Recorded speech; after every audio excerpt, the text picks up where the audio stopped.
Thanks everybody for joining in. It's the One Eye Scout, Kevin Howell, here on TAN TV. I'm being joined today by Javier Cortez. He's a sports journalist from El Paso. He scouts for boys and girls prep hoops, covers prospects from El Paso to Las Cruces, and he also happens to be a UTEP professor in the Department of English. And saying all that, what's your favorite part about covering high school sports? Man, my background, I've been a sports journalist for a little over a decade now, and a lot of my experience is at the collegiate level and some at the pro level. And what I've really enjoyed about covering prep athletes and prep teams is that they genuinely appreciate you being there and they genuinely appreciate the coverage. When you step into a college or a pro locker room, by that point, athletes don't really like journalists anymore. And for good reason. There's a lot of dehumanizing coverage of collegiate and pro athletes, but they don't like you. You're not really welcome. So it's been a pleasant surprise this last year and a half covering Mhm. high school athletes and just the response to my work. But also watching high school basketball gives you a deeper appreciation for the collegiate and the pro game and how skilled the top D1 athletes are, how skilled the professional athletes are. I think we take that for granted sometimes when we hop on Twitter and discuss our favorite, pro teams or pro players and who's good, who's not good. They're all good. They're all great. And watching high school sports, high school basketball gives you a deeper appreciation because at the high school level, you really get to see uh, the prospects learning the basics of the game, stuff that you take for granted that the pros do so easily. So the appreciation that I get for the coverage that I provide, but also just it makes me appreciate the other stuff, the former stuff that I used to cover.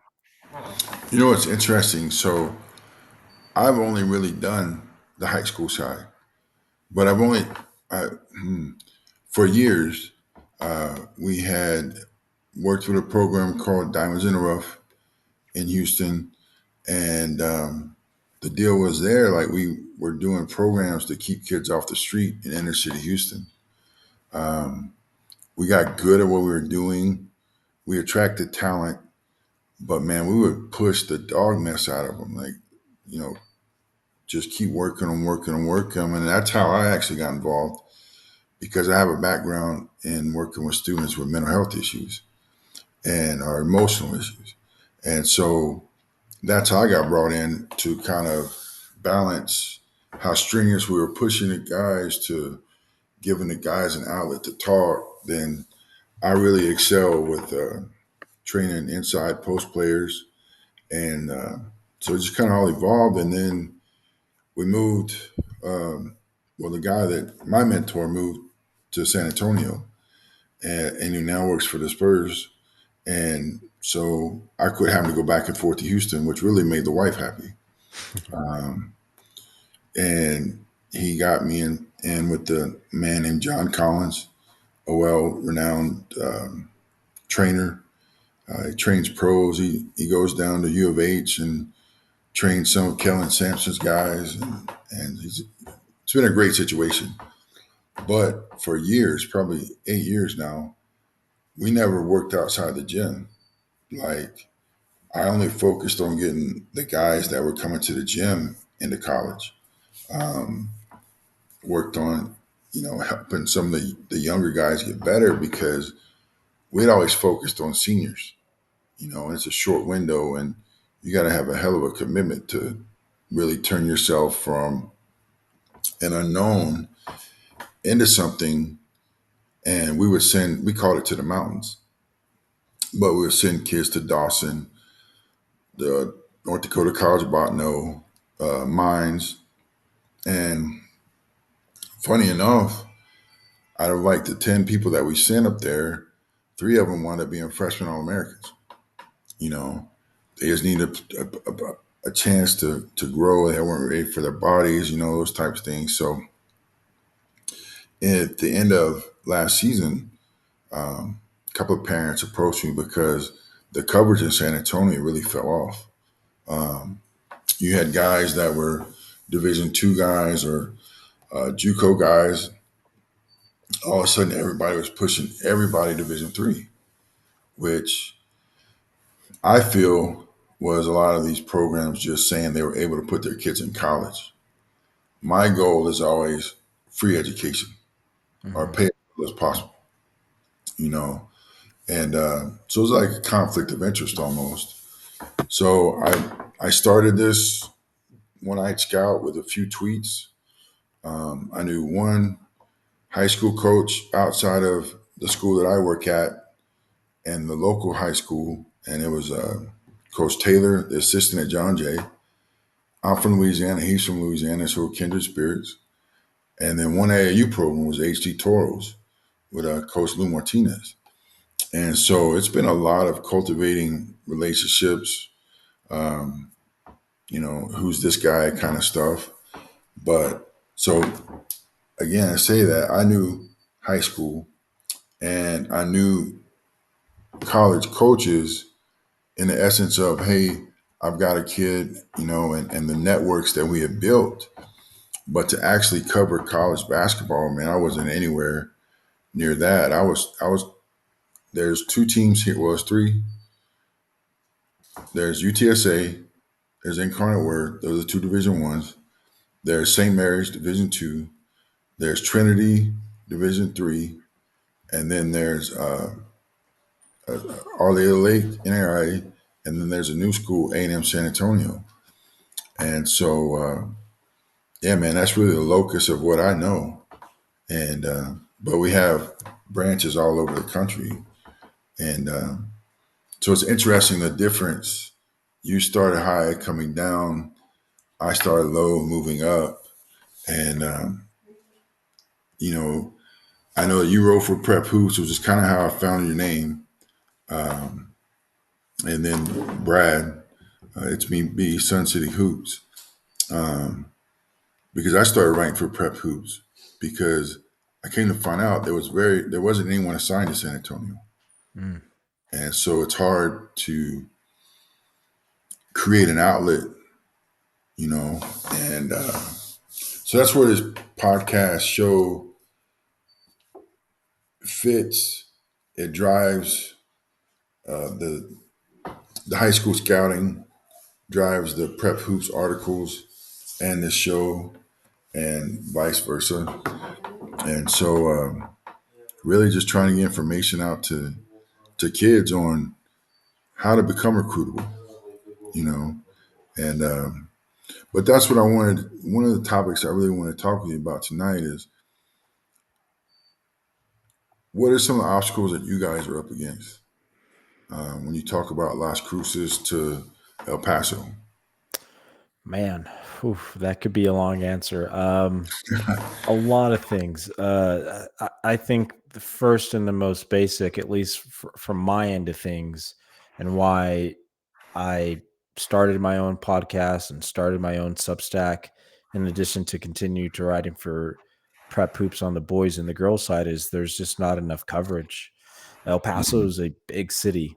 It still has somewhat of a small town mentality, but it's the 22nd largest city in the United States, and we border New Mexico. We're right there. And then we border Mhm. Ciudad Juarez, which is roughly 3 times the population size of El Paso. So Oh, just the wow. borderland region itself is very, very big. It's not densely populated, it's widely spread, but there's just not enough coverage. There's 2 sports writers for the El Paso Times, and there are, in my count, in from El Paso to Las Cruces and including Alamogordo. I include Alamogordo because they play against Las Cruces schools. There's Mhm. 46 high schools in this area, and there's 2 sports writers for the El Paso Times, and there's 1 sports writer for the Las Cruces Sun. It's just not enough. So just that by itself, there's not enough internal coverage of Mhm. our high school athletes, not even just basketball players. So there's that. But there's an outside perception issue that there's just not talent in El Paso. And geographically, El Paso's in a very weird spot. It's roughly 10 hours west of, the major cities in Texas, and then it's roughly 5 hours east of Phoenix. So, in terms of major cities to hit, it's kind of like a no man's land, I think, for a lot of Mhm. recruiters and coaches and media that's not from here. So, geographically, it's in a hard spot. Not a lot of internal media coverage, but there are certainly things happening within the city that I've kind of found out over my year and a half of doing this job and coverage and reporting that exacerbate a lot of those outside issues of people not coming here or assuming that there isn't talent. But I think to shorten the answer, it really gets back to the talent is not being nurtured properly throughout the borderland region. There are certain programs, there are certain coaches, parents who know what they're doing and do it very well, like Chapin High School with the boys program. Mhm. And I would say the Eastwood girls basketball program is excellent. The Americas girls basketball is excellent. But in large part, the way talent is nurtured, it's not done very well within our city confines. Um, Mhm. I think it's changing. Hopefully, it changes, but there's still area to improve in terms of how that talent is nurtured. We can get into the specifics about what that actually looks like, but that's the broader scope of answers.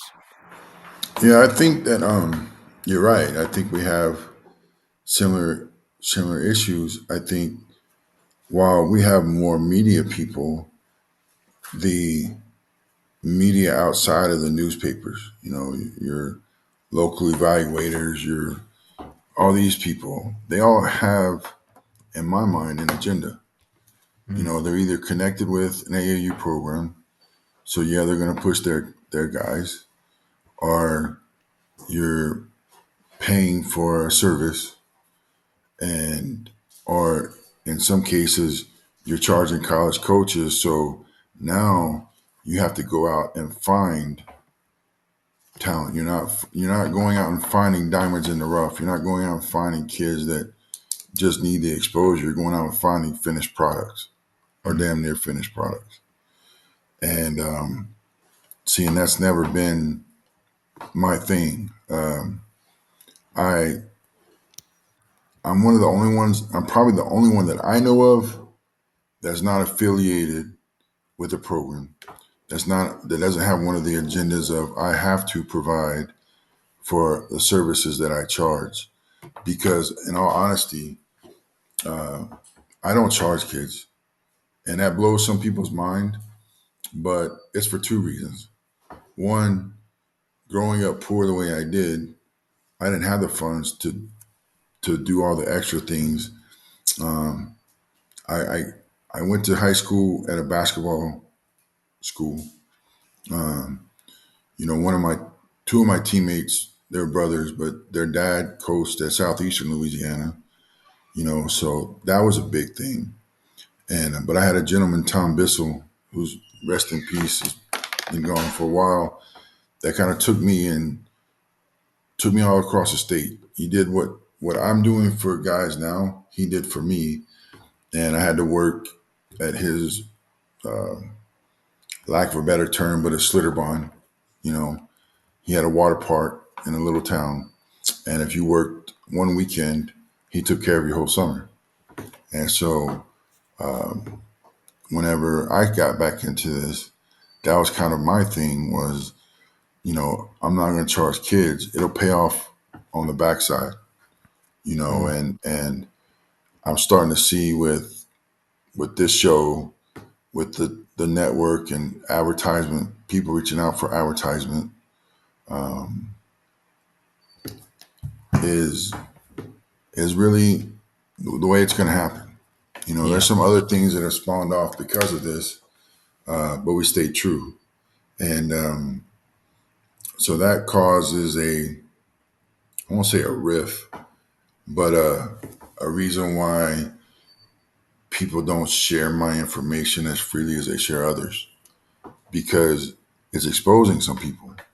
Mm, Because I think some people have purist thoughts, purist, hey, I'm going to help this kid, but that they don't know what they don't know. They don't know that what they're doing is actually hindering. I remember a young man. I'm not going to mention names because This is not right. But there was a young man last year, and he would have games of 40 points, 20 rebounds, and back and forth and back and forth. And his handler or whoever was helping his mom would like Beauregard his information and just wouldn't share it. And like I remember going out of my way, and it took me about 3 months longer before I actually got in touch with the kid. And by that time, anyone who had offered junior college has already left. You know, um, and so that part is difficult. And so I'm trying to. So last year I really didn't know anybody when I got involved because I really started in May. Um, so this year I'm trying to do a lot more. We've hosted a couple of free events, um, and as people have found us, uh, there's been more people coming around.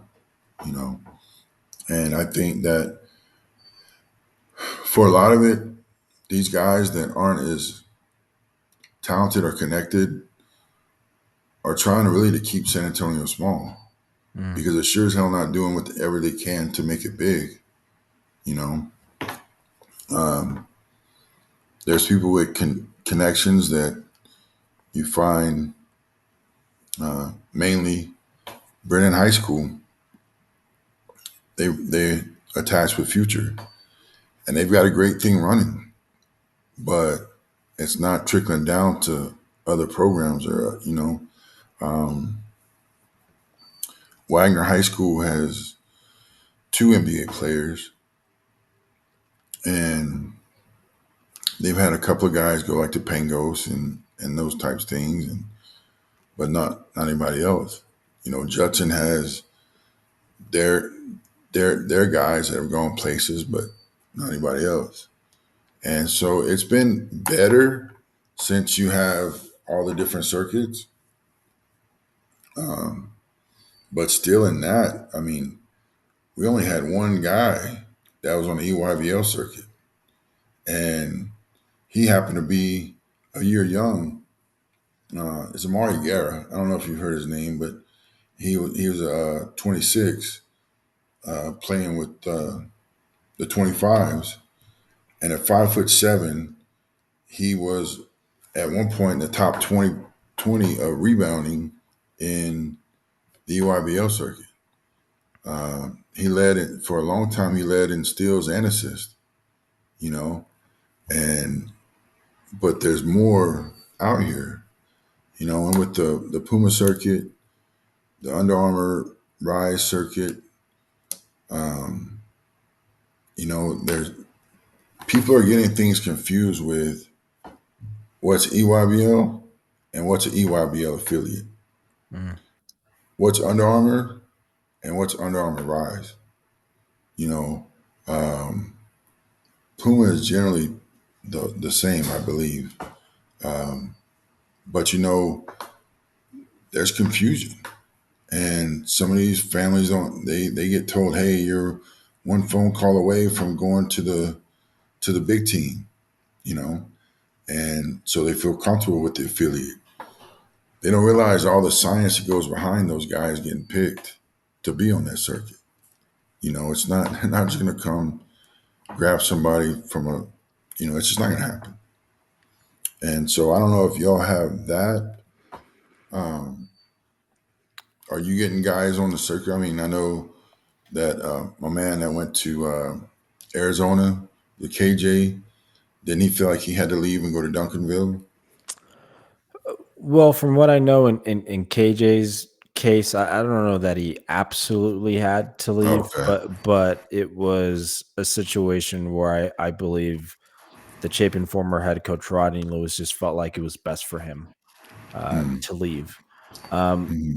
but I'll be honest, Kevin, I'm still learning about the AAU circuit ball stuff. To me, that stuff is a lot more complicated for me because it's just so much goes into that and the certain circuits and the EYBL and the city league stuff, and it's kind Yeah. of confusing. And I got a little taste of that covering some stuff for prep hoops over the summer. Hmm. But I probably won't do it again. I really didn't enjoy being out on the AU circuit personally for coverage, and it also Hmm. just felt like it was not a good use of my summer months. Hmm. Nor is the pay very well for that too. And Yeah. I come off really hard semesters of teaching.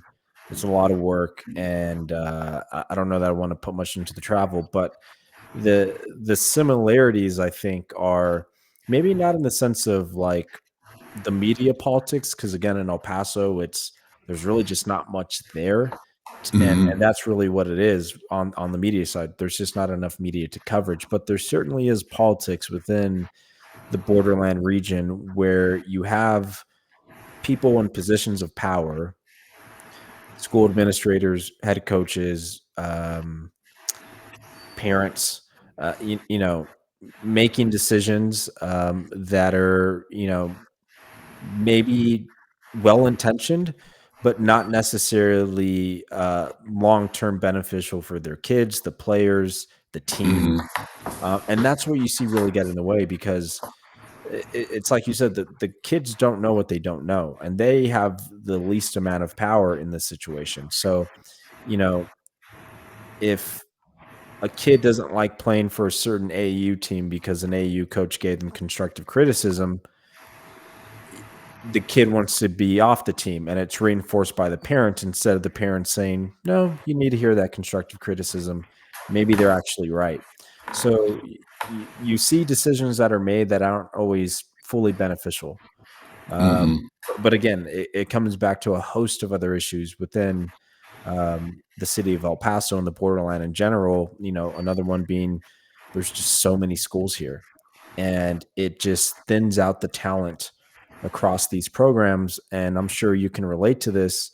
Um, Hmm. you know, not every program leader is necessarily the most qualified or CV'd person to head that job. And then you have to think Yeah. about who's leading the JV squad, who's leading the freshman squad. And then you have to double that on the boys and the girls side. We have so many schools, so many more than we need.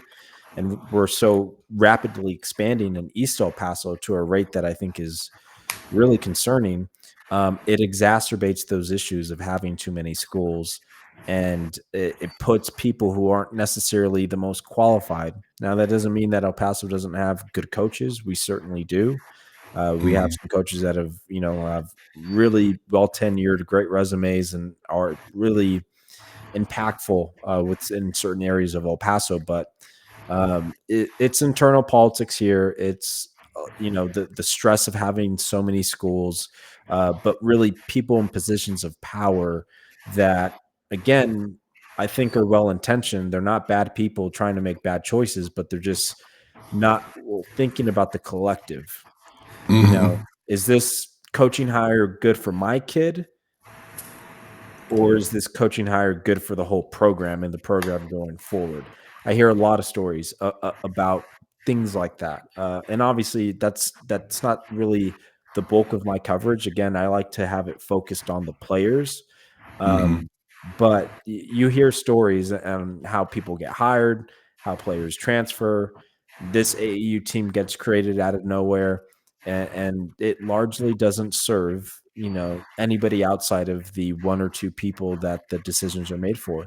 And it's more common in on the boys side here in El Paso.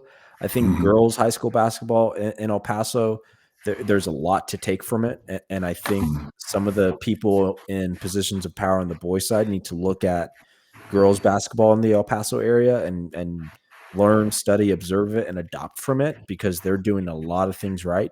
And I think girls high school basketball is great in our city. Boys isn't far behind, but again, a lot of those political issues seem to come up a lot more Yeah. frequently. And see, that's where we're alike again. The girls programs seem stronger. Not, I mean, you have outliers, but like across the board. I mean, when you're putting somebody at USC and U of H and Duke and all these different places. I mean, there's a Carly Wentzel up at Virginia Tech, and there seems to be just a lot more Division I players in in the girls side. But you know what? We were talking a little bit earlier, and there's a few players that I mentioned to you about. Davin Fault Ramirez. You know, I I talked to some guys up here. That I know that have offered people in the San Antonio area. And when I mention his name, they have really no idea who he is. Um, and I wonder what are how does that happen? I mean, is it just lack of coverage? Is it? Well, you spoke to that earlier, but you know, um, I know some of those guys come up and play AAU in San Antonio, and Leverett came up and played a lot. Um, is that how he got? I mean, plus he's almost 7 foot tall, but how are guys seeking out to get looks there in El Paso? Well, I think the tough thing on the boys' side is that, again, comparing it to girls basketball in El Paso, you have roughly 2 or 3 really quality AAU programs in El Paso on the girls' side. So you have a Hmm. lot of the top girls' talent playing together, traveling, playing national tournaments. That is not really the case in boys high school basketball. You'll see a lot of really talented prospects on the boys' side Hmm. who maybe just play for a city team, don't play AAU, don't travel, so they just don't get that exposure. In Devin's Hmm. case, I again, I think it's a multifaceted issue of not having that exposure necessarily, because it would be easy to say, well, yeah, he's not getting recruited at the same level that Leverett does at Chapin, but, Hmm. Leverett is, like you said, nearly 7 feet tall. He's 6'10". He plays for the best program in the area, and a program that travels too. They play the best possible teams that they can play in the preseason. And but that being said, at the same time, you have somebody like a Brandon Himes, who is the best player from the class of 2024 for Chapin, who is severely under recruited and severely Yeah. under offered. So it's not even as simple as go play for Chapin, because those players get under recruited too. But Devin's a phenomenal player who I've been wholly impressed with. In my own personal awards that I give out on my Substack, he was the borderline MVP over Brandon Himes, over Isaiah Thompson, over other D1 players, because what he was doing at Eastwood was incredible.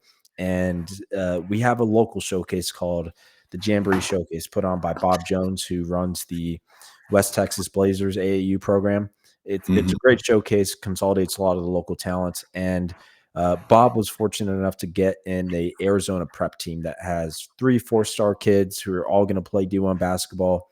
They matched up against Eastwood, and Devin was the best player on the floor against D1 players. And again, Devin has very few offers, none from D1 programs. But I mean, he can play with anybody. He's a really smart, high IQ kid, getting better in terms of like the athletic side as well. He's dunking the Hmm. basketball now. So, you know, the recruiting side and all that, that's not really my expertise, but, Yeah. from talking to people like Brad at Sun City Hoops, it's hard to get more exposure in your junior and senior year, so I don't know how much is really gonna change for him in terms of offers, Yeah. but, I really wish the best for this kid. But I think there's players like Devin who aren't probably gonna get D1 offers, but I think can eventually get into bigger and better programs, Yeah. by their sophomore, junior, senior year. I think Brandon Himes is gonna be a candidate for that. Uh, Isaiah Thompson from Ysleta out in East El Paso, you, you know, is playing 2 4A basketball, not necessarily against the best possible competition in the city. But Hmm. again, if the talent is nurtured properly, they take the best routes that they can possibly take, they can eventually get there. But yeah, it just, like you said, people from outside the city don't know these players. Part of it's coverage, but part of it is just this outside perception that, I'm only going to go down to El Paso to watch Jaden Leverett play because that's the only Hmm. D1 prospect here. But that's really not the case. And it's It's the same on the girls' side too. We only have one D1 prospect on the girls' side, a freshman named Allison Della O, who currently has an offer from UTEP, and she's a special, special talent. She's going to be one of the best prospects in the state of Texas by the time she's a senior. However, Wow. she is not the only D1 talent on the girls' side. So it's again exposure, but it really just comes back to mismanagement of talent, not being nurtured properly, because it's not just on everybody from the outside; it's happening internally. But yeah, it starts with you got to go out, you got to play on the best circuit teams, you got to go play national tournaments to go get seen. Because if you don't, you know they're not going to come here. So you have to go out and Mhm. play. And there's a lot of really, really talented players who I don't think they maximize their summer months in terms of getting exposure. Um, but even the ones that do, don't get a lot of love. It's an El Paso bias, in my opinion. Do you think that it's a lack of knowledge on the parents? Do you think it's just expected now? I mean, in a sense, you can say lack of knowledge, but I don't even know if it's just simply that. El Paso is a very interesting place culturally, Yes, and I'm gonna be honest. That wasn't a dig at any parent. I no, just no, no, no, no. Yeah, heard, yeah. yeah, And look, there are a lot of great parents who know what they're doing. I mean, yeah. obviously Devin Falcomir's parents, they've not only are they raising good basketball players, they're raising really good kids. There's a lot of high character kids in El Paso. So it's Hmm. not to shade parents and say that they can't parent, but El Paso culturally is a very interesting place. And I think it's very easy to have a bubbled perspective of your life and your kids in El Paso, because it's a very unique city being on the border. It's predominantly Mexican American. It's people with uh, ethnic backgrounds that don't necessarily look the same as other parts of this country. Brown people are the majority in our city. And it's very easy, I think, to get caught up in how we're doing here in our city, right? Hmm. What does my record look like here? But, it, you could be a really good team in El Paso, but if you don't travel and go play other good schools to get that perspective, you could be fooled, I think, in terms of thinking how good your kid is, how good your program is, both in the high school scene and the AAU scene. And another issue is we have really smart, knowledgeable people who know what they're talking about, who know how to nurture and raise and develop talent. But I think as a whole, they're not really being listened to. And I think there, again, are people in positions of power, athletic directors, coaches, parents, not all, but some who think, Hmm. I'm going to do it my way. You know, my kid Yeah. wants to play wants their own AU team. I'll go and create it. My kid doesn't like playing for this coach. He's not getting enough minutes on this team. Well, okay, let's transfer him schools. And it's again, it's decisions that are made for very small individuals. So you have a lot of people in the city, again, I think really well intentioned, but just too many hands in the pot. Too Yeah. many people trying to make decisions, too many people trying to gain power. So less hands have to come out of the pot. And we have to trust some of the more powerful, I mean, some of the more knowledgeable, experienced, well Hmm. resumed coaches and program leaders, trainers. And I think as El Pasoans, not all of those people necessarily look like us in terms of our ethnic representation. I think there's a Black experience in El Paso that is largely ignored to some extent, and that needs to change too, because again, culturally, it's a deeply proud Hispanic Mexican American culture, and sometimes it's hard to trust your kid with somebody who doesn't look like you. Trust somebody Hmm. who isn't necessarily from here. But there's just so many smart people who have come into El Paso in the past 10, 20 years or so that I think should have more clients, more kids coming to them, more parents coming to them. There should be more trust put into those people, but it's again a lot of hands in the pot. and that really, I think, hinders a lot of talent. So, long-winded answer, a lot of different answers, but that's kinda what it is. No, I can relate. I mean, a lot of times the well intentioned versus the knowledgeable versus the semi knowledgeable, but has all the smokes and mirrors, and especially in this social media age, um, I think people have moved away from um, just that old school. We're going to get it done. You know, fundamentals, uh, hard work. You know, um, I just say it at our gym, even when it's middle of July, we don't turn the air conditioner on.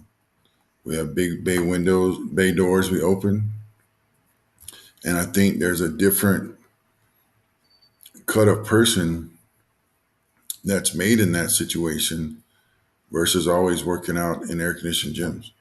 Mm. And I'm there when because I complain. I'm not even working out. I'm just taking notes and I'm sitting here sweating my rear off. You know, um, so I can only imagine how some of these parents, do I go here or do I go there to this gym? You know, Yeah, but um, but and no, man, I think that our conversation has been enlightening on my end to see that we're kind of battling similar fronts. Um, and San Antonio is predominantly brown, as well, um, and African American, and so I just in the city, you know, where I live versus where I work versus where I train versus where I'm comfortable at is all disjointed from the typical white male, and I'm cool with that, man. I was the only white kid in the projects growing up before I hit high school, and it is what it is. But I'm just glad to know that there's someone like yourself that's putting on for kids, because we talked about Brandon, we talked about Davin, we talked about Leverett some, but then you got a young man in Hobbs, New Mexico, is 7 foot tall, and hardly anybody knows about him. yeah, You know, so you Parker can't just go Henderson. off like you said earlier. B. Himes and at Dawson was under recruited, and he went to the right school. You know, uh, size wins. You know, but I'm interested because I've seen the film on the Henderson kid, and Yeah, it looks pretty good. I've sent it out to several people. Um, so yeah, but no, I can take pieces away from our conversation tonight and see in my own viewpoints how